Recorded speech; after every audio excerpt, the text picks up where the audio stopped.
안녕하세요. 오늘 우리가 파헤쳐볼 주제, 바로 금입니다. 금 가격이 왜 사상 최고치를 찍고 있는지 그 뒤에 숨어있는 아주 강력한 힘에 대해서 한번 제대로 알아보겠습니다. 자, 바로 이 질문. 이게 오늘 우리가 풀어야 할 아주 큰 숙제입니다. 보통 상식적으로라면 지정학적 위기라는 가장 큰 호재가 사라졌으면 금값은 떨어져야 맞잖아요.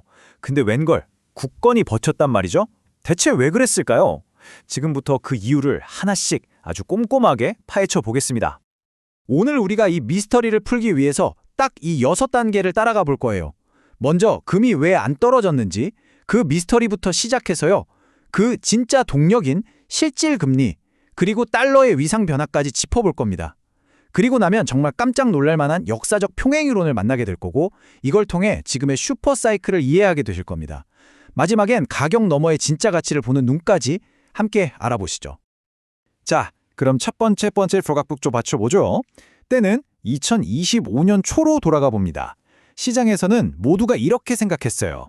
이제 지정학적 위기도 끝났으니 금에 대한 수요는 확 줄겠구나. 당연히 가격도 떨어질 거라고 봤죠. 그런데요, 현실은 전혀 달랐습니다.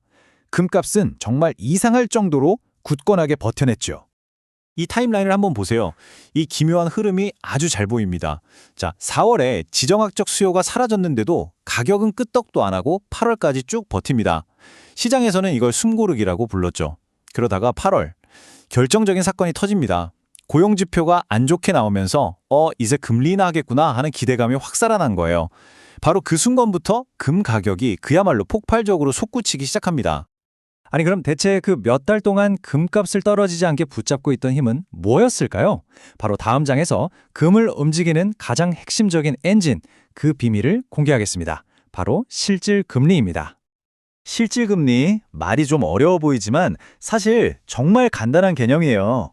그냥 은행 이자에서 물가 오르는 걸 뺐다고 생각하시면 됩니다. 그러니까 내 돈의 가치가 진짜로 얼마나 늘었나, 이걸 보여주는 가장 정직한 숫자죠. 예를 들어서 은행 이자가 5%인데 물가가 4%나 올랐다? 그럼 제 손에 진짜로 남는 건 고작 1%뿐인 거예요. 이 연쇄 반응을 한번 보세요. 자, 중앙은행이 금리를 내리기 시작합니다. 그럼 어떻게 될까요? 은행에 돈 넣어도 봤자 물가 상승률도 못 따라가는 상황. 즉, 실질 금리가 마이너스가 되는 상황이 올 수 있어요. 내 돈이 은행에서 녹고 있다는 뜻이죠. 바로 이때 현금을 들고 있는 것 자체가 위험이 되는 겁니다. 그럼 사람들은 어떻게 할까요? 당연히 현금을 버리고 금 같은 실물 자산으로 도망치기 시작하겠죠. 이게 바로 금 수요가 폭증하는 핵심 메커니즘입니다. 자, 그런데 이야기가 여기서 끝이 아니에요. 훨씬 더 흥미로워집니다. 이게 단순히 금리만의 문제가 아니거든요. 지금 글로벌 금융시장의 판 자체가 아주 근본적으로 뒤바뀌고 있습니다. 이 표를 보시면 그 변화가 한눈에 들어옵니다. 정말 충격적일 정도예요. 생각해보세요. 2008년 금융위기 때, 아니면 IMF 때만 해도 위기가 닥치면 모든 돈은 어디로 갔죠? 그렇죠. 무조건 달러였습니다. 심지어 금값까지 팔아서 달러를 살 정도였으니까요. 그런데 지금은요? 완전히 정반대입니다. 경기가 안 좋아질 것 같다는 신호가 오자마자 돈이 달러가 아니라 금으로 몰리고 있어요. 이건 정말 엄청난 패러다임의 전환입니다.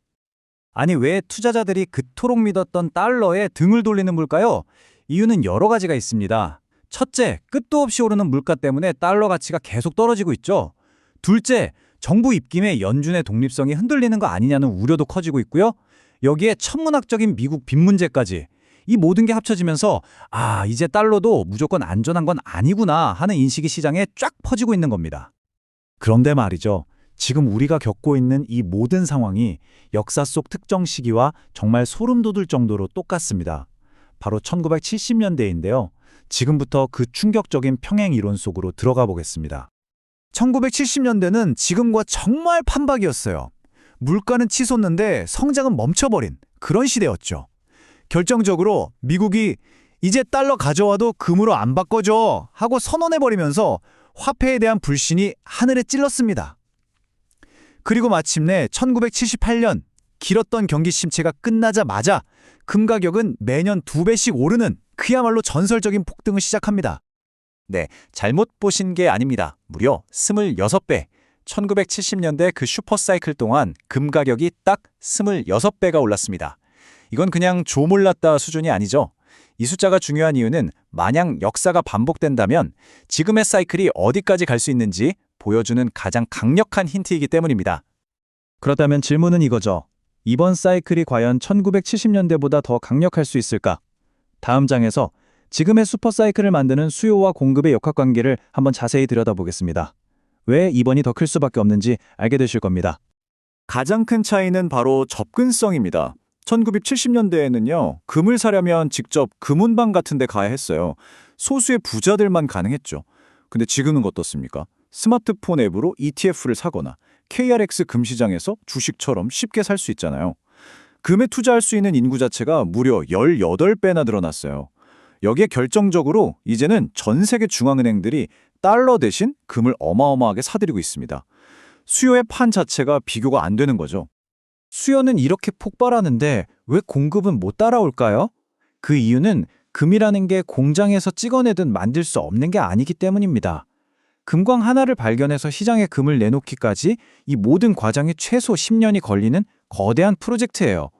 땅 파서 금광 찾고 정부 허가받고 도로 깔고 시설 짓고 그걸 또 캔에서 정제하고 평균 10년이 꼬박 걸리는 거죠. 바로 이 문장이 슈퍼사이클의 모든 것을 설명합니다. 수요는 하룻밤 만에 터질 수 있지만 공급은 항상 10년이 늦는다. 수요가 아무리 급해도 공급이 바로 따라갈 수 없는 이 구조적인 문제, 바로 이 시간 차이가 10년에 걸친 거대한 상승 사이클을 만들어내는 진짜 엔진인 겁니다. 자, 그럼 이제 거의 다 왔습니다. 마지막 단계예요. 이제 우리는 단기적인 가격의 늪에서 빠져나와서 장기적인 가치의 눈으로 금을 보는 법을 배워볼 겁니다. 전문가들은 대체 뭘 보고 있는 걸까요? 어떤 전문가가 겪었던 실제의 일화라고 해요. 한 분이 오래된 금화를 팔러 왔는데 그분은 그냥 금 무게만 생각해서 한 50만 원쯤 받겠거니 하고 오셨대요. 그런데 전문가 눈에는 그게 다르게 보였던 거죠. 이건 그냥 금덩이가 아니라 100만 원은 훌쩍 넘는 가치를 지닌 고대 로마 시대 유물이었던 겁니다. 보세요. 똑같은 물건인데도 그 가치를 아는 사람에겐 전혀 다르게 보이는 거죠.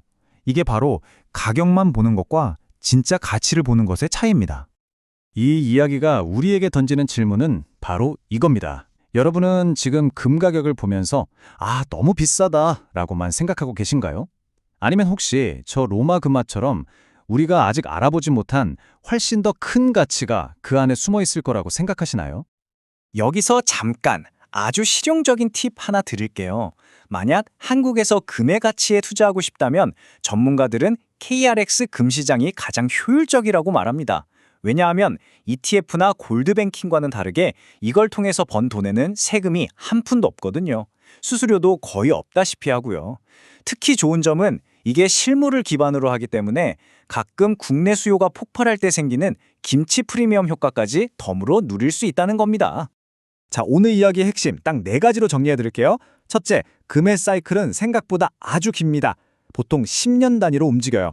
둘째, 2019년에 시작된 이번 사이클은 이제 막 반환점을 돌았습니다. 아직 갈 길이 남았다는 거죠. 셋째, 그러니까 단타로 접근할 게 아니라 내 자산을 길게 보고 지키는 수단으로 생각해야 합니다. 그리고 마지막으로 가장 중요한 것, 매일 오르내리는 가격에 흔들리지 말고 그 안에 숨은 진짜 가치에 집중하라는 겁니다. 그럼 그 진짜 가치 대체 어떻게 할 수 있을까요? 역사적으로 가장 확실한 기준이 하나 있었습니다. 그건 바로 한 나라가 찍어낸 돈의 총량, 즉 통화량과 비교하는 겁니다. 돈을 많이 찍어낼수록 돈의 가치는 떨어지고 그 가치를 지켜주는 금의 가격은 오를 수밖에 없으니까요. 이건 아주 단순한 원리죠. 그래서 전문가가 직접 계산을 해봤습니다. 역사적으로 그랬던 것처럼 미국 정부가 가진 금의 가치를 중앙은행이 찍어낸 돈의 총량, 즉 본원 통화량과 똑같다고 가정하고 계산해 본 거죠. 그렇게 나온 금의 적정 가치는 온스당 21,000달러였습니다. 지금 가격이랑 비교하면 정말 엄청난 차이죠. 어쩌면 전 세계 중앙은행들이 지금 이 가격에도 필사적으로 금을 사들이는 진짜 이유가 바로 이 숫자에 숨어 있는 건 아닐까요? 여러분은 어떻게 생각하십니까? 지금 우리가 보는 이 가격이 슈퍼사이클의 끝이 아니라 어쩌면 이제 막 중반을 넘어선 거대한 시작점은 아닐까요?